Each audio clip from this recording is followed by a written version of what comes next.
তারপরে পুনরায় যদি খেলাটা চালিয়ে যাওয়া হয় তখন আপনার দুর্ঘটনা ঘটতে পারে। মাঠের ত্রুটি থাকতে পারে, মাঠে যদি ত্রুটি থাকে অনেক সময় আপনার দুর্ঘটনা ঘটতে পারে। অতিরিক্ত ক্লান্তি থাকলে যখন ক্লান্তি অবস্থাও খেলা চালিয়ে যাওয়া যায়, তারপর আঘাত পাওয়ার সম্ভাবনা থাকে, তখন দুর্ঘটনা ঘটে যায়। ভুল টেকনিক ব্যবহার করলে খেলাধুলায় তখন আপনার আঘাত পেতে পারা যায়।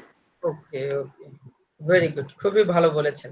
আমরা একটু দেখি, অনেকটা আপনার পয়েন্ট গুলাই আমার এখানেই আছে, আপনারা পাবেন। স্যার এটা হচ্ছে ফলো করা, কিন্তু হলো বিষয়টা স্যারের ব্যক্তিগতভাবে জানতে চাইছিল মনে হয়। সমস্যা নাই, ঠিক আছে, ভালো বলেছেন। ওকে, আমরা একটু খেয়াল করি স্পোর্টস ইনজুরির কারণ।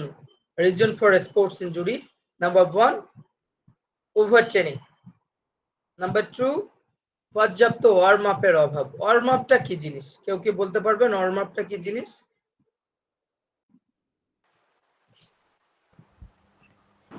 খেলা শুরুর আগে একটু এক্সারসাইজ করব, খেলা একটু শুরুর দৌড় আগে করা। যে ওকে ওকে, ভেরি গুড, ঠিক আছে, ঠিক বলেছেন। খেলা শুরুর আগে নিজের বডিটাকে ওয়ার্ম করার জন্য, ওই স্পেসিফিক খেলার জন্য নিজেকে প্রস্তুত করার জন্য যে এক্সারসাইজ বা অ্যাক্টিভিটিস করা হয় সেটাই হচ্ছে ওয়ার্মিং আপ বা ওয়ার্ম আপ। ঠিক আছে, নিজের শরীরটাকে শরীরে হিট প্রডিউস করার জন্য। কারণ কি, ধরেন আমি নর্মাল অবস্থাতে আছি, এখন আমি বসে আছি, বসে বসে ক্লাস কন্ডাক্ট করছি, আপনাদের সাথে আলোচনা করছি। এখন যদি হঠাৎ করে আমার কাঁধে 50 কেজি ওজন চাপায় দেওয়া হয়, সেটা আমি নিতে পারবো না, বিকজ আমার শরীরটাকে নর্মাল অবস্থাতে আছে, আমার কোনো মাসেলে হিট নাই। হঠাৎ করে আমার দিলে হয়তো বা কোমরে টান লেগে যেতে পারে, আমার শোল্ডারে টান লেগে যেতে পারে, আমার কোমরে টান লেগে যেতে পারে, বা মাসেল পুল করতে পারে। সো কি কারণে? Because of this warming up. আমার ওয়ার্মিং আপ নাই, আমি নর্মাল কন্ডিশনে আছি। এটা এখন আপনারা যেভাবে আছেন, এখন যদি আপনাদেরকে বলা হয় খুব স্পিডে দৌড়াতে, তাহলে হঠাৎ করে দেখা যাবে মাসেল পুল করেছে, বা ইনজুরি, অ্যাঙ্কেল টুইস্ট হয়েছে, অথবা নিতে ব্যথা পেয়েছেন, বিভিন্ন ধরনের ইনজুরি হতে পারে। কারণ কি? ওয়ার্ম আপ নাই। ওয়ার্ম আপটা এমন একটা জিনিস যেটা স্পোর্টসম্যানের ক্ষেত্রে বা এক্সারসাইজ যারা করে তাদের জন্য খুবই গুরুত্বপূর্ণ। অর্থাৎ আপনি ধীরে ধীরে নিজের বডিটাকে ওয়ার্ম করে ওই স্পেসিফিক অ্যাক্টিভিটিজের জন্য নিজের বডিটাকে প্রস্তুত করা।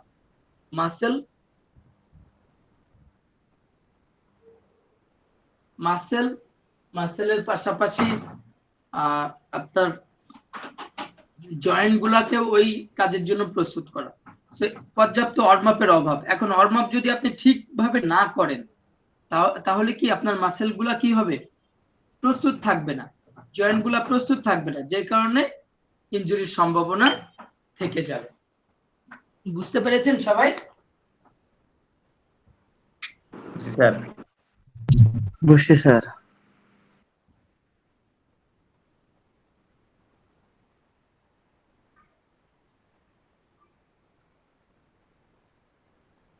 ওকে, এর পরের পয়েন্টটা দেখি আমরা।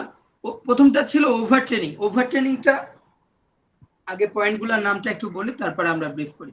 ভুল টেকনিক বা ফর্ম, যেটা বলেছিলেন, অতিরিক্ত ক্লান্তি, এই পয়েন্টটাও আসছে আপনাদের থেকে। সরঞ্জাম বা মাঠের ত্রুটি, এই পয়েন্টটাও আসছে।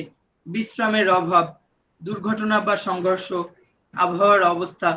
ঠিক আছে, এই টাইপের কারণেই কিন্তু মূলত স্পোর্টস ইনজুরি হয়। ঠিক আছে, এইগুলাই মূলত স্পোর্টস ইনজুরির কারণ। প্রথমটা একটু খেয়াল করেন, ওভার ট্রেনিং। অতিরিক্ত যদি অনুশীলন করেন, ধরেন আপনার ক্যাপাসিটি আছে 100 গ্রাম চাউলের ভাত খাওয়া, এখন আপনি যদি 200 গ্রাম চাউলের ভাত খাবেন, যদি খান, তাহলে আপনার কি প্রভাব পড়তে পারে? ওভারলোড হয়ে যাবে কিনা? হজমের প্রবলেম হবে। জি স্যার, অস্বস্তি লাগবে স্যার। অস্বস্তিকর পরিবেশ তৈরি হবে, হজমের প্রবলেম হবে, বমি হতে পারে, খুব ক্লান্তি লাগবে। ঠিক আছে, অসুস্থ ফিল করবেন। সো ওভার ট্রেনিংটা কাইন্ড অফ এরকম। ওভার ট্রেনিংটা হচ্ছে আপনার যতটুকু ক্যাপাসিটি, আপনি সেই পরিমাণ যদি ট্রেনিং না করেন, আপনার ক্যাপাসিটি, আমাদের ম্যান টু ম্যান ভ্যারি করে ক্যাপাসিটিটা। ট্রেনিং লোড স্পোর্টস সায়েন্সের খুবই গুরুত্বপূর্ণ একটা টার্ম, ট্রেনিং লোড। অর্থাৎ আপনি যাদেরকে শেখাচ্ছেন বা আপনি নিজে কোনো অ্যাক্টিভিটিস করছেন, আপনার লোড নেওয়ার ক্যাপাসিটি কতটুকু সেটা বুঝতে হবে। আপনি যখন বাচ্চাদেরকে শিখাবেন, ধরেন আপনি ক্লাস 6 এর বাচ্চাকে ফিজিক্যাল ট্রেনিং করাচ্ছেন, so as a student of class 6 সে কতটুকু লোড নিতে পারবে, সে কতটুকু দৌড়াতে পারবে, এই ক্ষমতাটা তার কতটুকু ক্ষমতা আছে এটা বোঝার ক্ষমতাটা কিন্তু teacher as a physical education teacher আপনাকে থাকতে হবে। আদারওয়াইজ সেই স্টুডেন্ট অসুস্থ হয়ে পড়বে, ইনজুরিতে পড়ে যাবে। তো কেন বলছি ওভার ট্রেনিং এর কারণে ইনজুরি হয়। আবারও বলছি, আপনার ক্যাপাসিটি আছে 1 কিলোমিটার রান করার, আপনার 1 কিলোমিটারের মধ্যে সীমাবদ্ধ রাখতে হবে।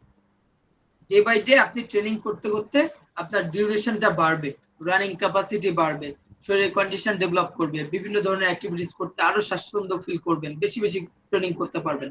বাট আপনাকে অলওয়েজ বুঝতে হবে যে আমার লোড নেওয়ার ক্যাপাসিটি কতটুকু, যেন ওভার ট্রেনিং না হয়। ওভার ট্রেনিং এর কারণে স্পোর্টস ইনজুরি হয়। সেখানে বলছে অত্যাধিক অনুশীলন বা অতিরিক্ত খেলা শরীরের উপর অতিরিক্ত চাপ সৃষ্টি করতে পারে, যা আঘাতের ঝুঁকি বাড়ায়। যখন আপনি বেশি বেশি ধরেন আপনার 90 মিনিট ফুটবল খেলার কথা, আপনি সকালে 90 মিনিট খেলছেন, বিকালে আবার 90 মিনিট খেলছেন, সকাল বিকাল ম্যাচ খেলছেন, তাহলে কি হবে, আপনার ওভার ইউজ ইনজুরি হয়ে যাবে, বডি এত লোড নিতে পারবে না, প্রপার নিউট্রিশন বডি তখন নিতে পারবে না, নিলে হজমের ওই ক্যাপাসিটি থাকবে না ওই সময়ে। তো ওভার ট্রেনিং বা ওভার লোডের কারণে আপনি অসুস্থ হয়ে পড়বেন, ইনজুরিতে পড়ে যাবেন, তখন দেখা যাবে ভালোভাবে দৌড়াতে পারছেন না।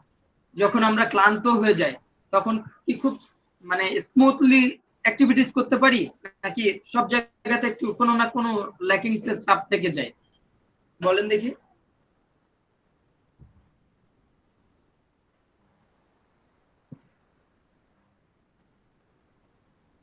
হ্যালো, সবাই শুনতে পাচ্ছেন? স্যার বুঝলাম না, আরেকবার বলছি একটু বলেন। যখন সবাই আমার কথা ক্লিয়ারলি শুনতে পাচ্ছেন? স্যার পারছি, আরেকবার বলেন স্যার। জি স্যার। যাচ্ছে স্যার, যাচ্ছে। বলছি যখন আমরা ক্লান্ত হয়ে যাই, ওভার ট্রেনিং যখন করবেন তখন আপনি ক্লান্ত হয়ে যাবেন। সো ওভার ট্রেনিং যদি আমরা করি তখন কি হবে, আমরা ক্লান্ত হয়ে যাই। এখন ক্লান্ত যদি হই, তখন কি আমরা সব মুভমেন্ট বা সব অ্যাক্টিভিটিস খুব স্বাচ্ছন্দ্য সাথে করতে পারবো, নাকি আমাদের কোনো জায়গাতে কোনো না কোনো জায়গাতে ল্যাকিংস থাকবে?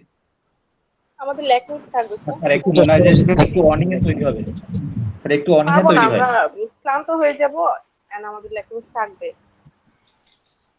এক্স্যাক্টলি, আমাদের ল্যাকিংস আসবে, কাজগুলা ভালো হবে না, যে কাজই করি না কেন সেগুলা ভালোভাবে আমরা করতে পারবো না। সো এই জন্য ওভার ট্রেনিং শুধু ট্রেনিং এর ক্ষেত্রে না, ওভারলোড এই টার্মটাও মনে রাখবেন। ওভারলোডটা খুবই গুরুত্বপূর্ণ আমাদের পার্সোনাল লাইফেও। আপনি ধরেন পার্সোনাল লাইফেও লম্বা সময় কাজ করলে কিন্তু আমাদের টায়ার্ডনেস চলে আসে। পর্যাপ্ত ওয়ার্ম অভাবটা বলেছি। ওয়ার্ম আপটা হচ্ছে খেলাধুলা শুরু করার আগে পর্যাপ্ত ওয়ার্ম আপ না করলে মাংসপেশি ও জয়েন্ট প্রস্তুত না থাকে, আঘাতের সম্ভাবনা থাকে। এটা আমরা আরো আগে আলোচনা করেছি। নেক্সট, ভুল টেকনিক বা ফর্ম। আপনি বা আমরা চিন্তা করেন এক্সারসাইজ করছি বা স্পোর্টসে অংশগ্রহণ করছি, যখন ভুল টেকনিক আমরা অ্যাপ্লাই করব, যখন আমরা ভুল টেকনিক অ্যাপ্লাই করব তখন কি হবে, ভুল টেকনিক অ্যাপ্লাই করার কারণে আমাদের শরীর বিভিন্নভাবে বিভিন্ন অংশে চাপ পড়বে, এক্সট্রা লোড পড়বে, যার কারণে আমরা আঘাতের সম্মুখীন হব। এখন ধরেন আপনি সাইকেল চালাচ্ছেন, আমাদের মধ্যে কেউ একজন সাইকেল চালাচ্ছেন, এখন সামনে ব্রেক, একজন মানুষ আসছে আপনার সামনে, হঠাৎ করে একজন মানুষ এসে পড়ছে, রাস্তা ক্রস করছে, আপনি ব্রেক করেছেন, বাট আপনি মাটিতে পা রাখেন নাই। ব্রেক করে কিছুক্ষণ হোল্ড করার পরে মাটিতে যদি আপনি পা না রাখেন যে কোনো এক সাইডে, হয় বোথ সাইডে অথবা যে কোনো লেফট এন্ড রাইট সাইড, যে কোনো সাইডে, তাহলে আপনি কি করবেন? ওই জায়গাতে বাধ্য হয়ে পড়ে যাবেন, রাইট? সো ওই সময়টা আপনার টেকনিকটা কি? যখনই আপনি ব্রেক করবেন, আপনার পা দুটাকে প্রস্তুত রাখতে হবে যেন আপনি পড়ে না যান। এটা টেকনিক কি না? শুনতে পাচ্ছেন সবাই? জি স্যার। শুনতে পাচ্ছি। এটাই তো টেকনিক হওয়ার কথা, নাকি? নাকি পা না নামিয়ে ওভাবেই সাইকেলের উপরে বসে থাকবেন স্ট্যাচুর মতো, না, অবশ্যই পা নামাতে হবে। ডানে বা বামে পড়ে যাবেন? জি স্যার, ব্যালেন্স রাখার জন্য পা নিচে রাখতে হবে। সো এটা হচ্ছে টেকনিক। এখন যদি আপনি সেই টেকনিকটাকে ব্যবহার না করেন, তাহলে কি করবেন? অ্যাক্সিডেন্টের সম্ভাবনা হবে, right? So in the same way, আপনি যদি সামনে একটা গাড়ি বা কোনো মানুষকে দেখে যদি ব্রেক না করেন, তাহলে কি অ্যাক্সিডেন্টের সম্ভাবনা থাকবে না? অ্যাক্সিডেন্ট হয়ে যাবে। অথবা আপনি ব্রেক না করে সাইড দিয়ে চলে যেতে গেলে দেখবেন যে অনেকে দেখবেন যে পুকুরের মধ্যে পড়ে যায় বা খাদের মধ্যে পড়ে যায়, হয় না? সো ব্রেকটা ঠিকভাবে না করার কারণে, সো রং টেকনিক অ্যাপ্লাই করার জন্য। সেম ওয়েতে আমরা যখন স্পোর্টস বা ফিজিক্যাল অ্যাক্টিভিটিস করি, তো আমাদের ভুল টেকনিকের কারণে আমাদের মাসেল গুলা ভুলভাবে ব্যবহার হয়, জয়েন্ট গুলা ভুলভাবে ব্যবহার হয়। আপনার মাথার কাছে একটা ফুটবল আসছে উপর দিয়ে, আপনি ওটাতে পা দিয়ে চেষ্টা করছেন খেলার জন্য। Is this correct or wrong? Wrong. তো আপনার মাথার কাছে যে বলটা আছে ওটাকে আপনাকে হেড ইউজ করে খেলতে হবে। হ্যাঁ, অনেকে বলতে পারেন যে সিজার কিক বা বাইসাইকেল কিক, আমরা অনেক প্লেয়ারকে ফুটবল খেলা দেখি যে ডিগবাজি দিয়ে শুট করে, সেটা ভিন্ন বিষয়। বাট বাট আপনার যখন মাথার কাছে বল আসছে, আপনি ওই বলটা হেড দিয়ে যদি না খেলে পা উঠানোর চেষ্টা করেন, সবার পা তো মাথার কাছে উঠবে না, তো দেখা যাবে ফাউল হয়ে যাবে। আপনি অন্য একজন প্লেয়ার মাথা দিয়ে খেলতে গিয়েছে, আপনি পা দিয়ে খেলতে গিয়েছেন, আপনি তার মাথায় লাথি মেরেছেন, সে ইনজুর্ড হয়ে গিয়েছে, অথবা আপনি পড়ে যেয়ে ইনজুর্ড হয়ে গিয়েছেন। সেটা হচ্ছে রং টেকনিক অ্যাপ্লাই করার জন্য। আশা করি ভুল টেকনিক বা ফর্মটা বুঝতে পেরেছেন। বুঝতে পেরেছেন সবাই? জি স্যার। জি স্যার। ওকে, নেক্সট পয়েন্ট হচ্ছে অতিরিক্ত ক্লান্তি। ক্লান্ত অবস্থায় খেলা চালিয়ে গেলে আঘাত পাওয়ার সম্ভাবনা থাকে। কারণ কি? সবচেয়ে মেজর কারণ হচ্ছে যখন আপনি অতিরিক্ত টায়ার্ডনেস আপনার মধ্যে কাজ করবে, তখন আপনার শরীর দুর্বল হয়ে পড়বে। দুর্বল অবস্থাতে দেখবেন একটু ধাক্কা লাগলেই পড়ে যাবেন, বেশি দৌড়াতে গেলে পায়ে বডির ব্যালেন্স ঠিক থাকবে না, ইমব্যালেন্স অবস্থায় খেলতে থাকবেন। তো যত লম্বা সময় ধরে খেলবেন, যত ক্লান্তি বেশি আসবে, তত কি হবে? ইনজুরির সম্ভাবনাটাও বেশি থাকবে। তখন ঠিকভাবে মুভ করতে পারবেন, আপনি দ্রুত অ্যাক্টিভলি মুভ করতে পারবেন না, সব জায়গাতে কাজ করতে পারবেন বা রাইট টাইমে রাইট ডিসিশন নিতে পারবেন না, because of tiredness or fatigue. এই ক্লান্তির একটা ভালো ইংরেজি মিনিং আছে, ফেটিগ, FATIGUE, ফ্যাটিক। ফ্যাটিক মানে হচ্ছে ক্লান্তি বা অবসাদ। বুঝতে পেরেছেন? জি স্যার। জি স্যার। বিভিন্ন পরীক্ষাতে কিন্তু আসে ফ্যাটিক কাকে বলে বা ফ্যাটিক কত প্রকার ও কি কি। বানানটা একটু বলেন আরেকবার স্যার। ফ্যাটিক শব্দের অর্থ ক্লান্তি বা অবসাদ। বুঝতে পেরেছেন? বানানটা বলেন স্যার, বানানটা আরেকবার বলেন। FATIGUE।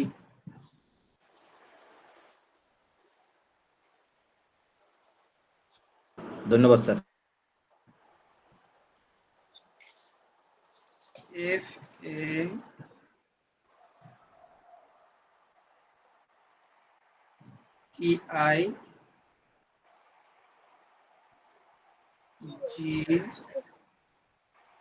FATIGUE।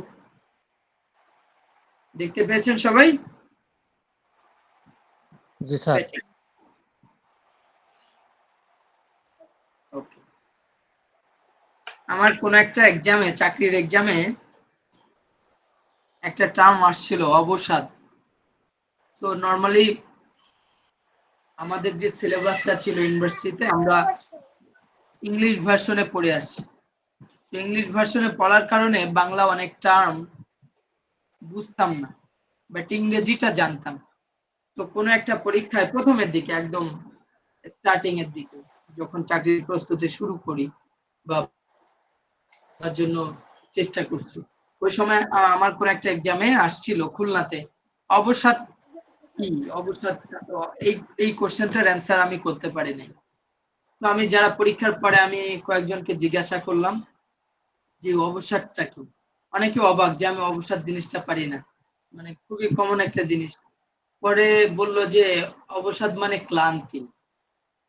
তখন আমি বুঝতে পারছি, আমি তো জানি ফেটিক, ফেটিক কি জিনিস, কাকে বলে, কত প্রকার, কি কি সব জানি, বাট আমি বাংলা টার্মটা জানি না। So আপনারা খেয়াল করবেন, অনেক সময় আমি আপনাদের কি করি, আপনাদেরকে ইংরেজি টার্ম বলে দিই, মাঝে মাঝে দেখবেন হেডিংসে ইংরেজি বাংলা যত প্রকারের টার্ম পরীক্ষাতে আসতে পারে সব রকম দিয়ে দিই। এটা বিকজ অফ আপনারা যেন টার্মটার সাথে অ্যাডজাস্ট হয়ে যান। এখন যে ক্লান্তির পাশাপাশি ফ্যাটিক শব্দটা ব্যবহার করেছি, ফ্যাটিক শব্দটা কি আপনাদের কাছে, I think most of the, মানে মোস্ট অফ দা পার্সনের কাছে এটা অনেকটা নতুন একটা টার্ম মনে হয়েছে, তাই কি না? ফ্যাটিক শব্দটা আগে শুনেছেন এরকম কেউ না আছে? স্যার, না শুনেছি স্যার, স্যার। শুনি স্যার। অনেকে হয়তো শুনেছেন, আবার অনেকে শোনেন নাই, এরকম হতে পারে। সো এটা বলেছি যাতে করে আপনারা মনে রাখতে পারেন। আমরা যদিও আমাদের সিলেবাসে আছে ফেটিক। আচ্ছা, তারপরে আমরা যাই সরঞ্জাম বা মাঠের ত্রুটি। এখন সরঞ্জাম মাঠের ত্রুটি কি, খেলার জন্য আপনার যে ইকুইপমেন্ট ব্যবহার করার কথা, আপনি সেই ইকুইপমেন্ট যদি ইকুইপমেন্টের কোনো ঘাটতি থাকে বা ঝামেলা থাকে, তাহলে কি ইনজুরির প্রবলেম হবে। আপনি ক্রিকেট বল দিয়ে ক্রিকেট খেলছেন, আপনার হেলমেটটা সার্টিফাইড হেলমেট না, আপনি ক্রিকেট বলে খেলছেন, বাট আপনি যে নর্মাল হেলমেটটা ব্যবহার করছেন ওই হেলমেটে বল লাগলে হেলমেট ভেঙে যাবে, বরং মাথাও ফেটে যেতে পারে। আপনি যে চেস্ট গার্ড ব্যবহার করছেন সেটা যথেষ্ট নয়, তাহলে এই যদি ইনঅ্যাপ্রোপ্রিয়েট ইকুইপমেন্ট ইউজ করেন যেটা প্রপার না, ইনজুরি রক্ষার্থে ভালো ভূমিকা রাখতে পারে না। আপনি ভাবছেন মাথায় তো বল লাগার কথা না, আমি তো সব ব্যাট দিয়েই খেলবো, কোন রকম একটা হেলমেট হইলেই হচ্ছে। তো আসলে কিন্তু ব্যাপারটা এমন না। বল দেখবেন আপনার ক্যারিয়ারের একটা বলই মাথায় লাগবে, হয়তো আপনার আবার নাও লাগতে পারে। আপনার পুরো 10 বছর 15 বছর ক্রিকেট ক্যারিয়ারে কোন সময় বল মাথায় নাও লাগতে পারে, হেলমেট পরেন বা নাই পরেন। আবার এমন এমনও হতে পারে আপনার কপালে যে বল লাগতেও পারে। তো অনেক প্লেয়ারকে দেখবেন হেলমেটের ভেতর দিয়ে বল ঢুকে যে মাথা ফেটে যায়, বা এই যে থুতনি ফেটে যায়, আঘাত পায়, অজ্ঞান হয়ে যায়, এরকম হয়ে যায়। তো যদি আপনার ইকুইপমেন্টের ত্রুটি থাকে তাহলে কিন্তু অবশ্যই আপনাকে ইনজুরির কবলে পড়তে হবে। আপনি ফুটবল খেলছেন, আপনি শিন গার্ড, যেটাকে আমরা শিন গার্ড বা সেফ গার্ড বলে থাকি, যেটা আমাদের হাঁটুর নিচে এবং অ্যাঙ্কেলের উপরে যে গার্ডটা পরা হয়, সেই শিন গার্ড ব্যবহার করছেন না, তাহলে আপনি কি হবে, আপনি ইনজুরির কবলে পড়বেন। কেউ বুট দিয়ে হঠাৎ করে খেলতে যে আপনার পায়ে আঘাত লাগলে আপনি ব্যথা পেয়ে যাবেন। মাঠের ত্রুটি, যেমন কিছু কিছু মাঠ দেখা যায় যে গর্ত আছে, তো গর্ত মাঠে হঠাৎ করে আপনি গর্তে পা পড়ে গেলে পা মচকে যেতে পারে, অ্যাঙ্কেল টুইস্ট হয়ে যেতে পারে।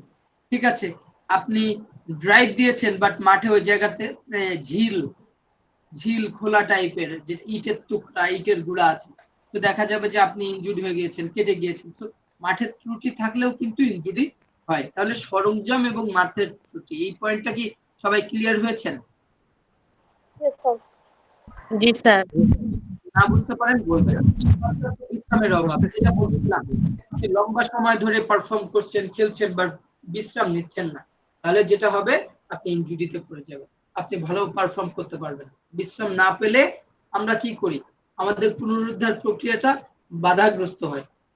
মানে এটা যদি পার্সোনাল লাইফের সাথে রিলেট করেন, আপনি এখন ক্লাস করছেন, 1 ঘন্টা ক্লাস করার পরে আপনি আবার আরো 2টা ক্লাস করছেন, ধরেন আরো 2 ঘন্টা ধরে, তো লম্বা সময় আপনি কি করছেন, বিশ্রাম পাচ্ছেন না, যদি বিশ্রাম না পান, তাহলে যেটা হবে আপনার কিন্তু পরে হয়তো প্রথমের দিকে যে পরিমাণ মনোযোগের সাথে আপনি ক্লাস করছেন, শেষের দিকে সেভাবে আপনি মনোযোগ ঠিক রাখতে পারবেন না।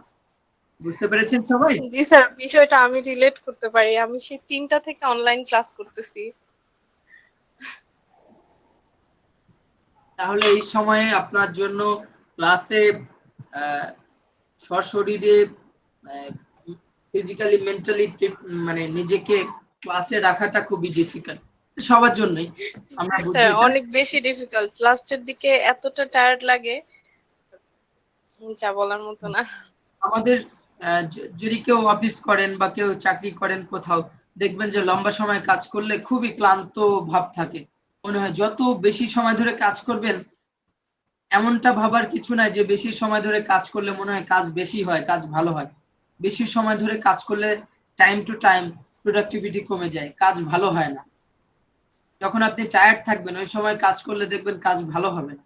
আর যখন ফ্রেশ মুডে থাকবেন, অ্যাক্টিভ মুডে থাকবেন, খুবই স্বাচ্ছন্দ্য ফিল করবেন কাজ করতে, তখন দেখবেন কাজ ভালো হবে।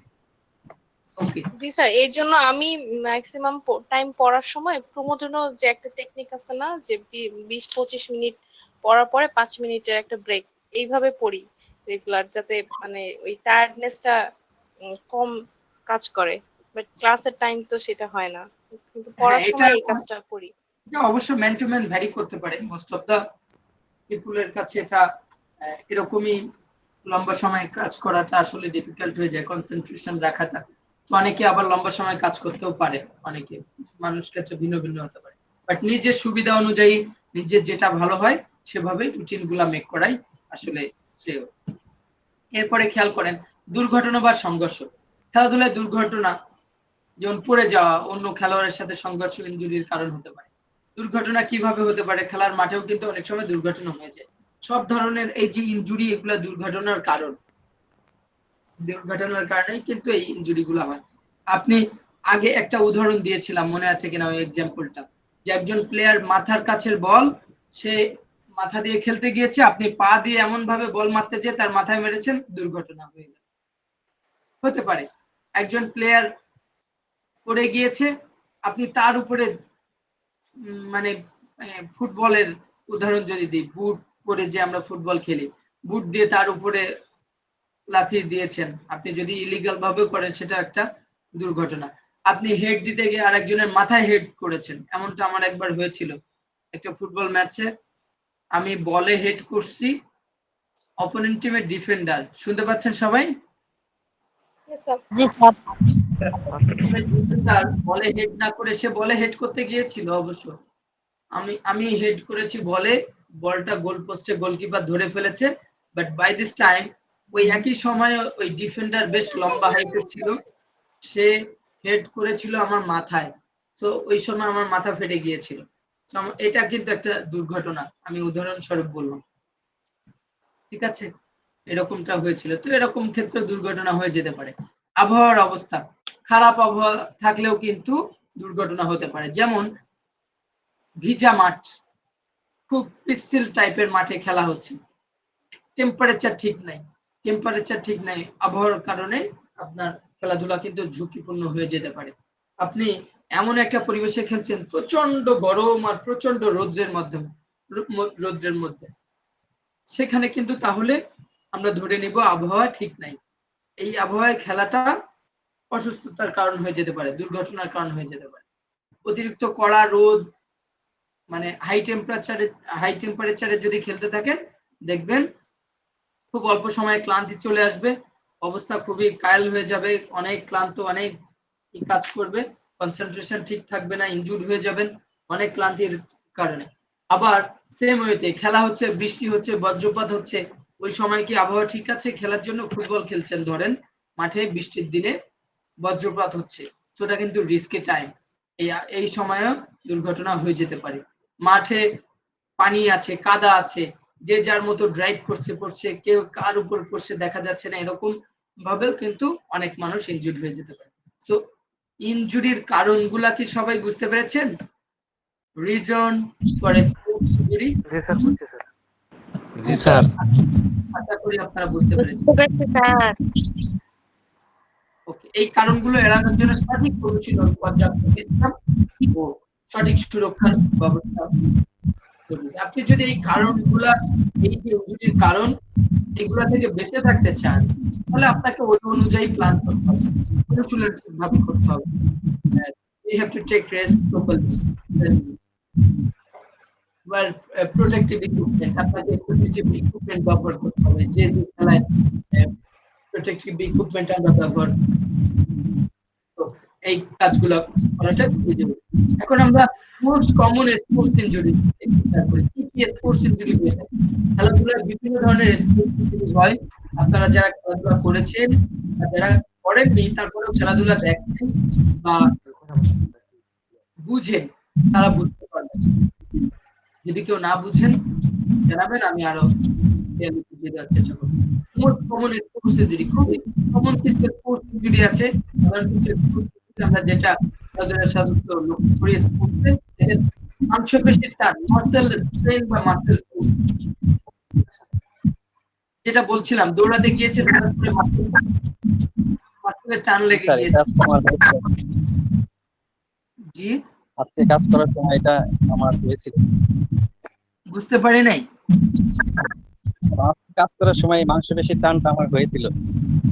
আচ্ছা, তো এটা অনেক সময় দেখা যায় হবে তা না, মিউট করে রাখেন। মনে হয়েছিল যে আমার পায়ের রক্তটা ছিঁড়ে যাচ্ছে, এরকম একটা পরিস্থিতি।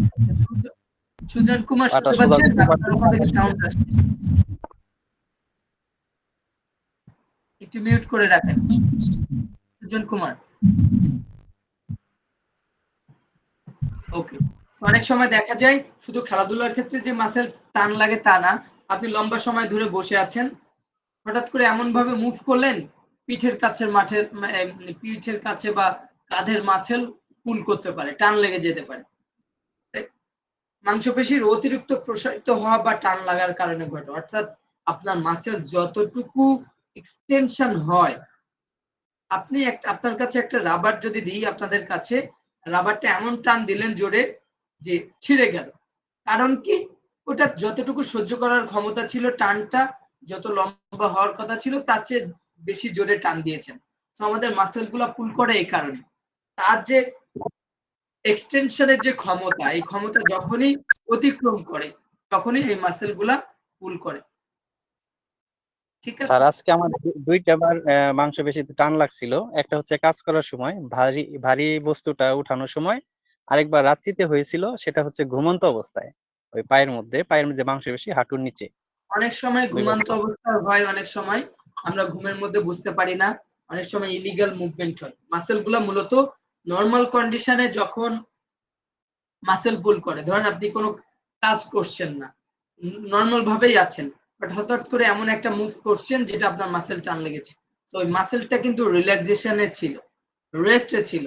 এই নরমাল অবস্থায় সেই মাসেল কিন্তু বেশি লম্বা বা বেশি কন্ট্রাকশন করতে পারে না, বাট হঠাৎ করে আমরা মুভ করার কারণে হয়ে যেতে পারে। ঘুমের মধ্যে পায়ের এমন ভাবে মুভমেন্ট আমরা করি, অনেক সময় পায়ের মাসেল টান লেগে যায়, এটা নরমাল হতেই পারে।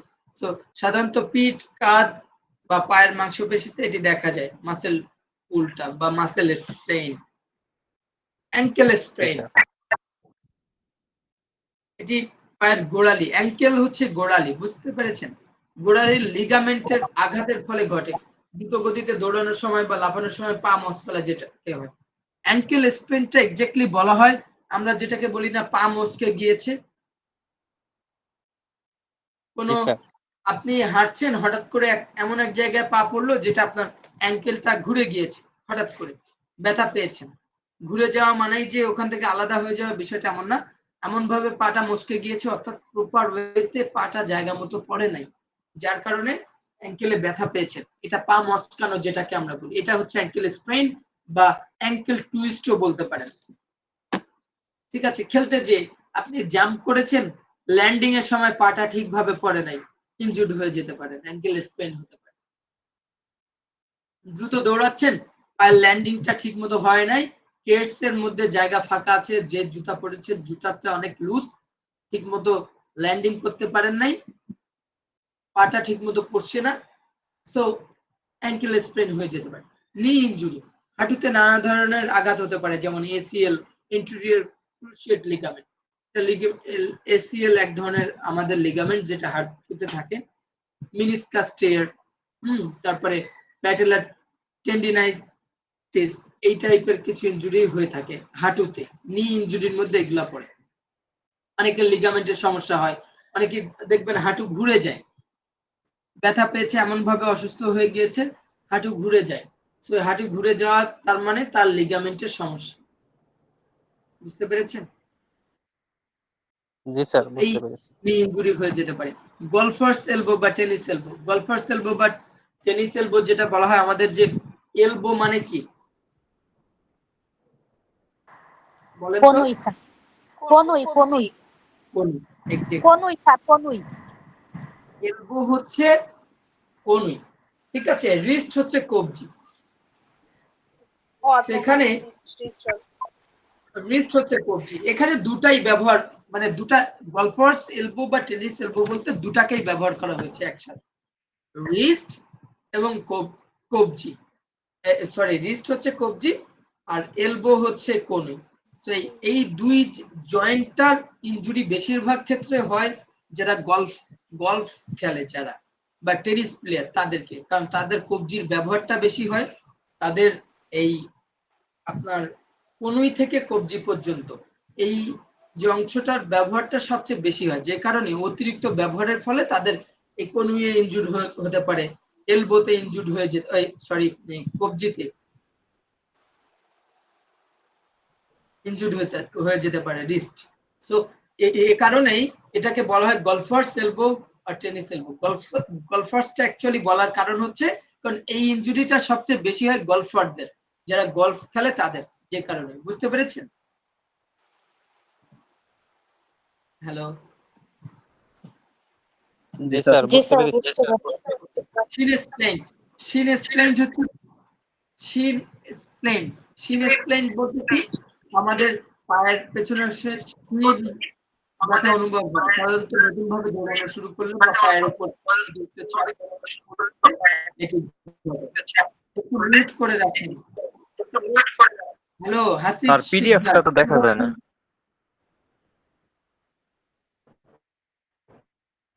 ওকে, এখন আসছে। জি স্যার, পিডিএফটা স্যার দেখা যায় না। পিডিএফ দেখা যায় না? জি স্যার। অন্য সবাই কি দেখতে পাচ্ছেন? জি স্যার। দেখা যাবে। ওকে, ঠিক আছে। যদি কেউ না দেখতে পান, আপনার ওখানে একটু নেটওয়ার্কের কানেকশন, পুরো নেটওয়ার্কের কারণে হতে পারে। আমরা আলোচনা করছিলাম শিন স্প্লেন নিয়ে। শিন স্প্লেনটা হচ্ছে, এটা কি কারণে হয় সেটাও বলে দিচ্ছি। আমাদের হাঁটু, এবং আপনারা চিন্তা করেন একটু সবাই, আমি যে কথা বলছি এটার সাথে মিলাবেন নিজেকে, নিজের, আমি যেখানে বলবো এই জায়গাটাতে টাচ করবেন। হ্যাঁ, হাঁটু এবং আমাদের অ্যাঙ্কেল হচ্ছে পায়ের যে জয়েন্টটা, নিচের জয়েন্টটা, গোড়ালির যে জয়েন্টটা, এই হাঁটু এবং এই নি এবং অ্যাঙ্কেল, এই দুইয়ের মাঝে যে হাড়টা আছে, যে বোনটা আছে, হাড়, একটা হাড় আছে, এই হাড়টার নাম কি বলতে পারেন?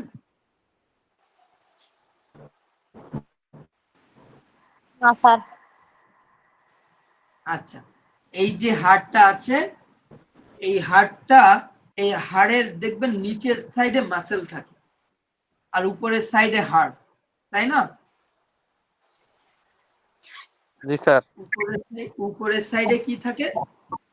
হাড়ের বেশি অংশটা উপরের সাইডে, আর নিচের সাইডে থাকে কি? মাংসপেশি। তো এই যদি আপনারা ওই হাড়টাকে প্রেস করেন, অর্থাৎ মাসেল আর হাড় যেখানে লেগে আছে, মাসেল বা মাংসপেশির সাথে হাড় যে জায়গাতে লেগে আছে, এই হাঁটু থেকে গোড়ালি পর্যন্ত, এই নিচ থেকে উপর পর্যন্ত, এই জায়গায় যদি আপনারা হাত দিয়ে চাপ দেন, দেখবেন অনেক সময় ব্যথা অনুভব করেন। ওই হাড়ের সাথে মনে হয় যে একটু ব্যথা ওই জায়গাটা, এটাকে বলা হয় শিন।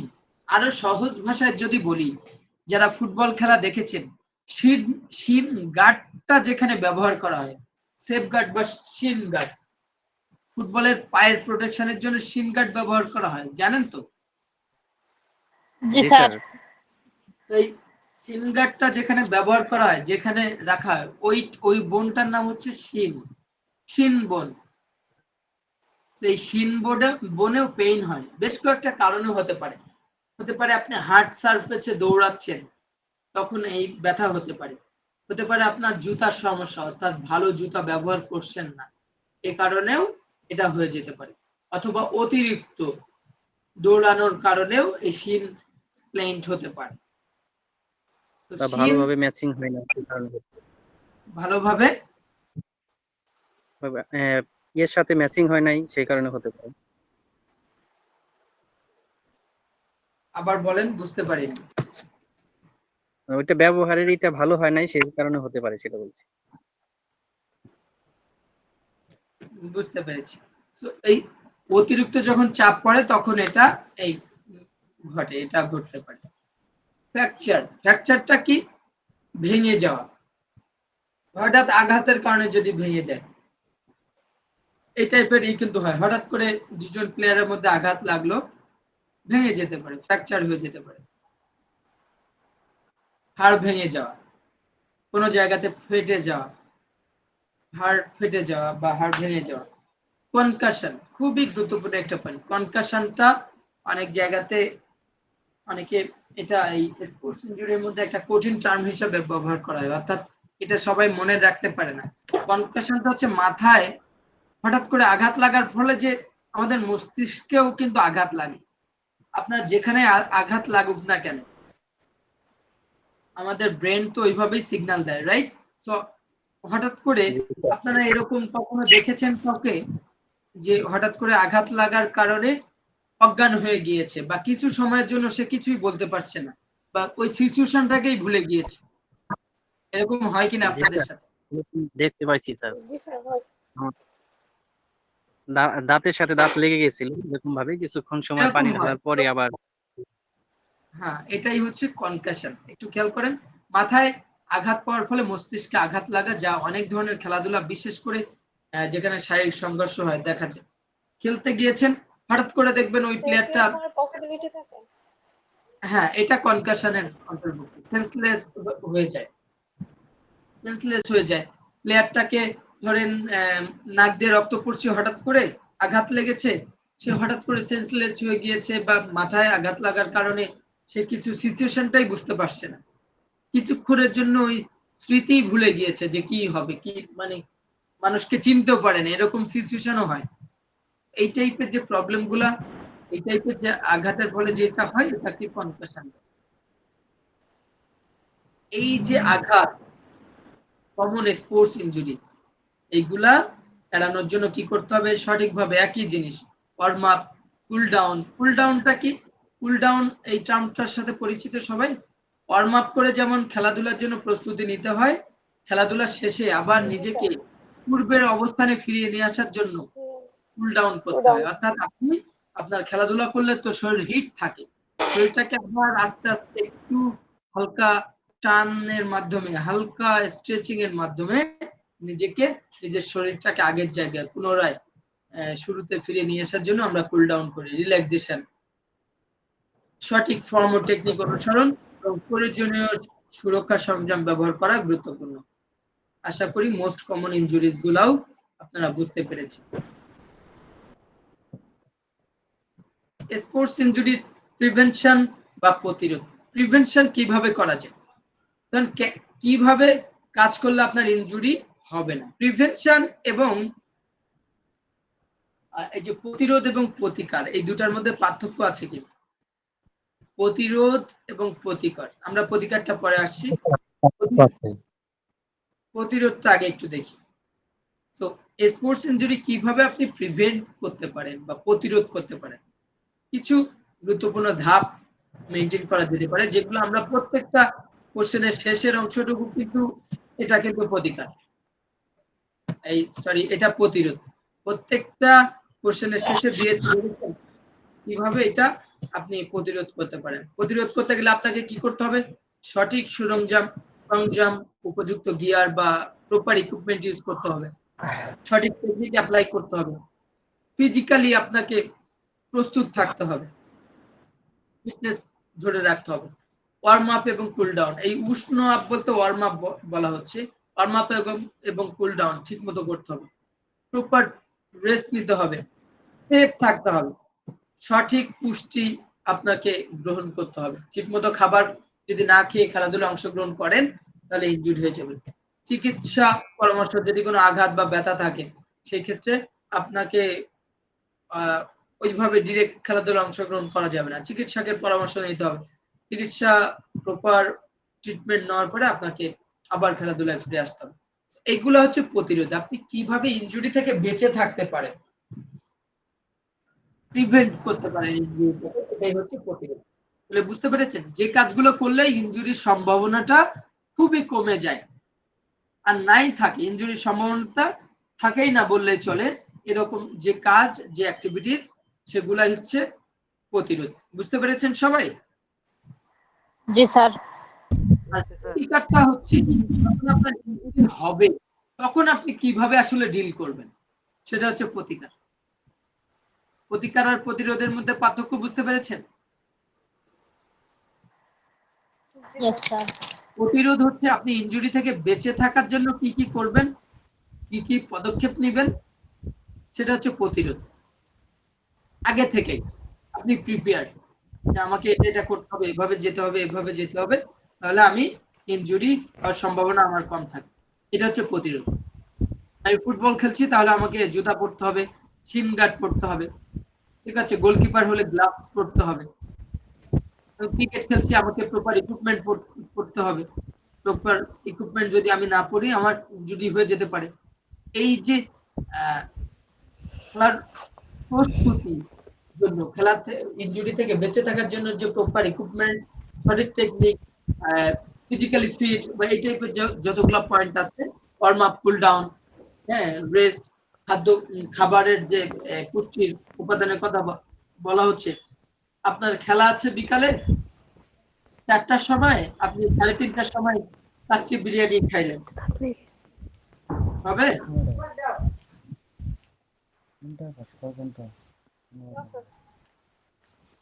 তাহলে আপনার ওটা শরীরের জন্য ভালো না, এরকম করা যাবে। এটা হচ্ছে প্রতিরোধ। এখন আমরা প্রতিকারটা দেখি। সুরক্ষা, যখন এই প্রতিকার মিনস হচ্ছে আপনার ইনজুরি হলে কি করবেন, কি চিকিৎসা গ্রহণ করবেন, এটা হচ্ছে প্রতিকার। বুঝতে পেরেছেন সবাই নাকি? জি স্যার, বোঝা গেছে স্যার। আবারও বলছি, প্রতিকার হচ্ছে যখন আপনার ইনজুরি হবে ওই ইনজুরিটা কিভাবে রিকভারি করবেন, সেটা হচ্ছে প্রতিকার। অর্থাৎ আপনি আঘাত পেয়েছেন, তো এটা খুব সহজে যদি আমি বলি, লিখে দিই। স্যার আমার মনে হয় স্যার এক কথায় বলা যায় যে হচ্ছে প্রতিকার আর প্রতিরোধের বিষয়টা। প্রতিকারও যে হলো স্যার আমি সমস্যায় পড়ছি, সমাধান কিভাবে নেব, এটা হলো প্রতিকার। আর প্রতিরোধ বিষয়টা হচ্ছে আমি তো সমস্যায় না পড়ি, এই বিষয়টা। ভেরি গুড, হ্যাঁ, খুবই ভালো কথা বলেছেন। সমস্যা যাতে না হয় সেটার জন্য যে প্রিপারেশন, সেটা হচ্ছে প্রতিরোধ। আর সমস্যা হওয়ার পরে যে কাজগুলো করবেন সেটা হচ্ছে প্রতিকার। সেটাই হচ্ছে প্রতিকার। খুবই ভালো বলেছেন, থ্যাংক ইউ।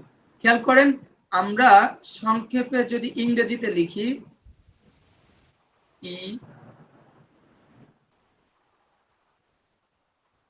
আর দেখতে পাচ্ছেন সবাই? জি স্যার। জি স্যার। আই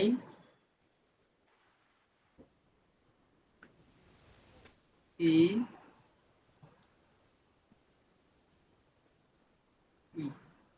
এটা কি? প্রাইস। প্রাইস মানে কি?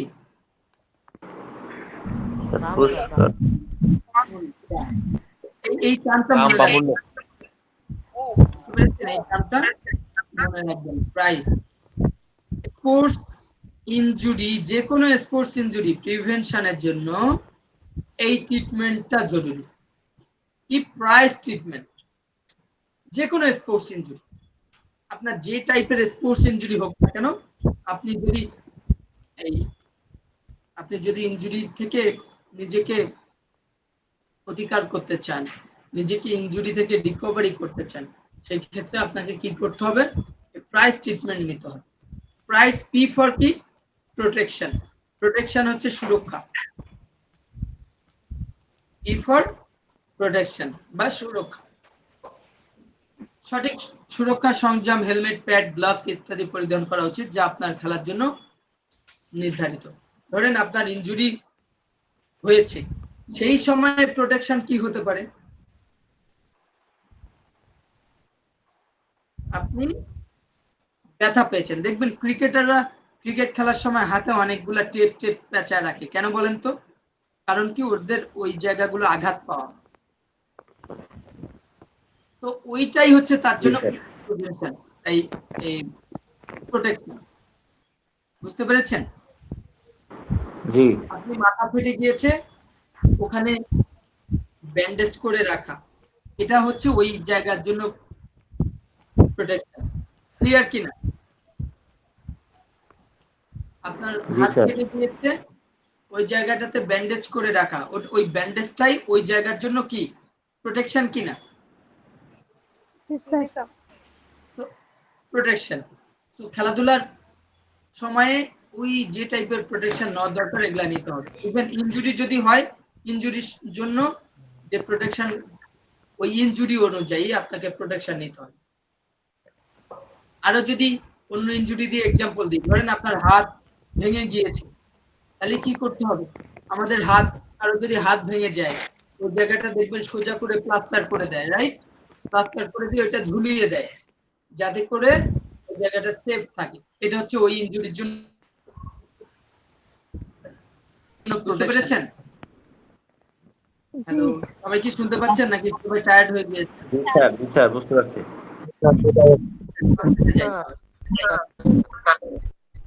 দেখেন নেক্সট হচ্ছে রেস্ট বা বিশ্রাম। আপনি ইনজুরিতে পড়েছেন, অসুস্থ হয়ে গিয়েছেন, আপনার কি রেস্ট দরকার আছে না নাই? জি স্যার, অবশ্যই আছে। দরকার আছে। তো আপনি যদি ঠিক মতো রেস্ট না নেন, তাহলে কিন্তু ইনজুরি আরো ভয়ঙ্কর রূপ ধারণ করবে, বরং আরো ইনজুরিতে পড়বেন। আপনাকে ডক্টর বলেছে 3 উইকস রেস্ট নিতে, আপনি 1 সপ্তাহ রেস্ট নিয়ে মনে করলেন যে আমার তো ভালোই লাগছে, এই তো হাঁটতে পারছি, চলতে পারছি, আবার খেলতে গিয়েছেন, আবার ইনজুরিতে পড়েছে। এরকম হয় কিন্তু। তো রেস্ট, প্রপার ওয়েতে রেস্ট নিতে হবে, যেটা আপনার ইনজুরি থেকে আপনাকে রক্ষা করতে পারে। নেক্সট, আইস। খেয়াল করেন, প্রথমটা হচ্ছে পি ফর প্রোটেকশন মানে সুরক্ষা, আর ফর রেস্ট বিশ্রাম, তারপরে I for ice, P R I, এ পর্যন্ত শেষ। আইস, আইস হচ্ছে আপনি যেখানে ইনজুর্ড হবেন ওই জায়গাতে বরফ যদি দেন, 15-20 মিনিট ধরে আপনি বরফ দিলেন, এটা প্রায় 48 ঘন্টা বা 72 ঘন্টা পর্যন্ত আপনারা আইস দিতে পারেন। মানে ইনজুরি যখন হবে, ব্যথা পেয়েছেন, রক্ত জমাট বেঁধে গিয়েছে, বা ব্যথা পেয়েছেন বাট রক্ত জমাট না বাঁধলে ওই জায়গাটা ফুলে গিয়েছে, যে কোনো জায়গায় আঘাতের কারণে, আপনি ওই জায়গায় 3 দিন পর্যন্ত 48 ঘন্টা পর্যন্ত আপনি ওই জায়গাতে বরফ দিতে পারেন। দিনে 2 থেকে 3 বার করে 15-20 মিনিট ধরে বরফ দিবেন। তাহলে যেটা হবে, ওই জায়গাটা মাসেল গুলো আরো অ্যাক্টিভ হবে, আপনার চলাফেরা করতে সুবিধা হবে, ব্যথা কমে যাবে। ঠিক আছে? সো আইস যে কোনো ইনজুরির জন্য ব্যবহার করতে পারেন। C for compression. কম্প্রেশন হচ্ছে চাপ। কম্প্রেশন কি? চাপ প্রয়োগ। দেখেন,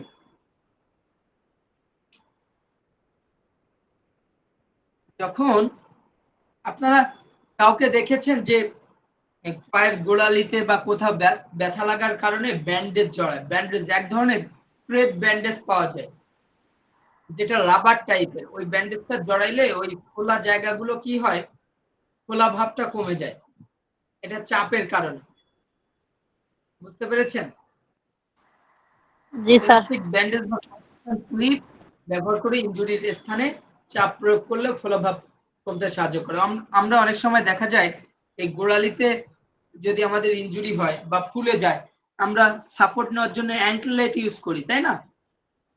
তো এই জি অ্যাঙ্কলেট ইউজ করি কি কারণে? যাতে করে ওই জায়গাটা স্টেবল থাকে, আবার ফোলা ভাবটাও কমে যায়। এটাও কিন্তু এক ধরনের চাপ। অ্যাঙ্কলেট তো চেপে থাকে, তাই না?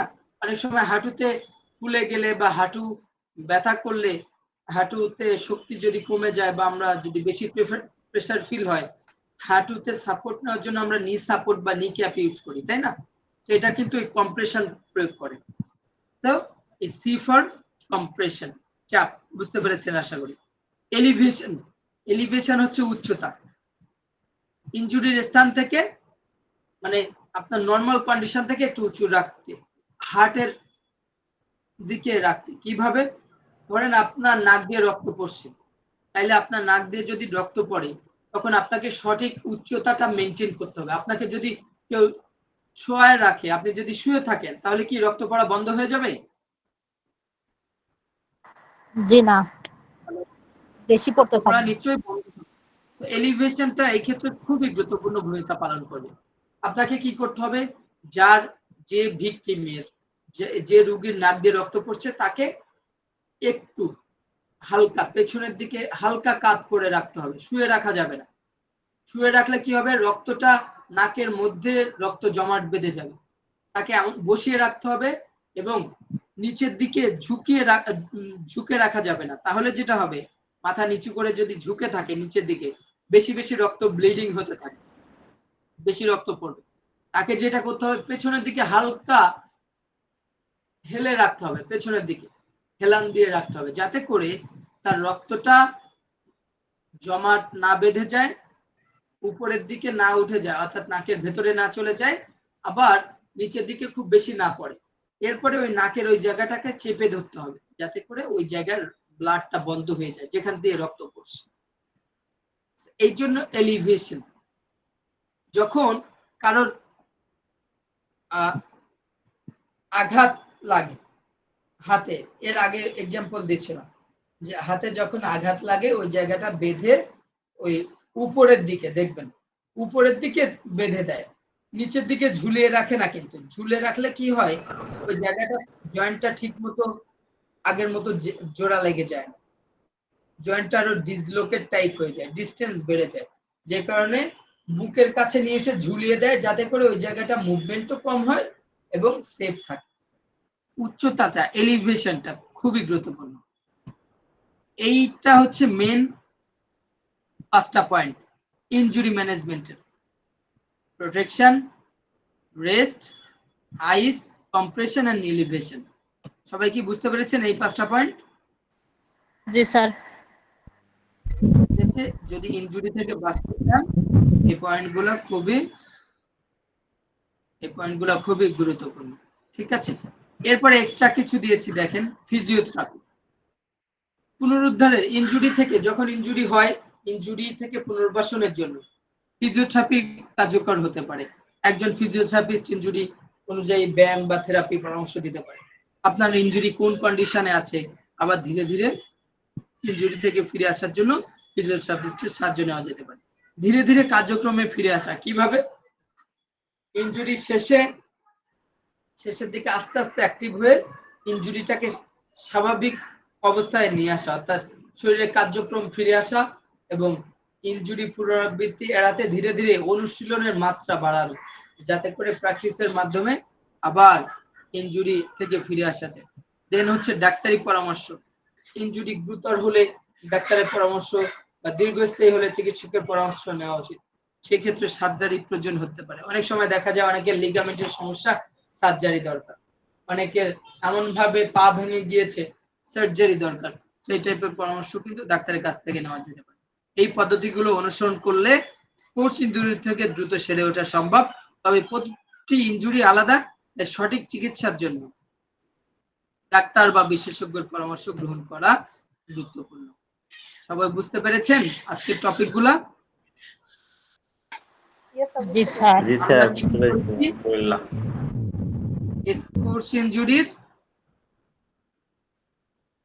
স্পোর্টস ইনজুরির কারণগুলো পড়েছি। মোস্ট যে রিজন ফর স্পোর্টস ইনজুরি, তারপরে পড়েছি মোস্ট কমন স্পোর্টস ইনজুরিজ, তারপরে আলোচনা করেছি স্পোর্টস ইনজুরির প্রিভেনশন বা প্রতিরোধ এবং স্পোর্টস ইনজুরির প্রতিকার। আশা করি এই ক্লাস থেকে আপনারা যথেষ্ট বুঝতে পেরেছেন।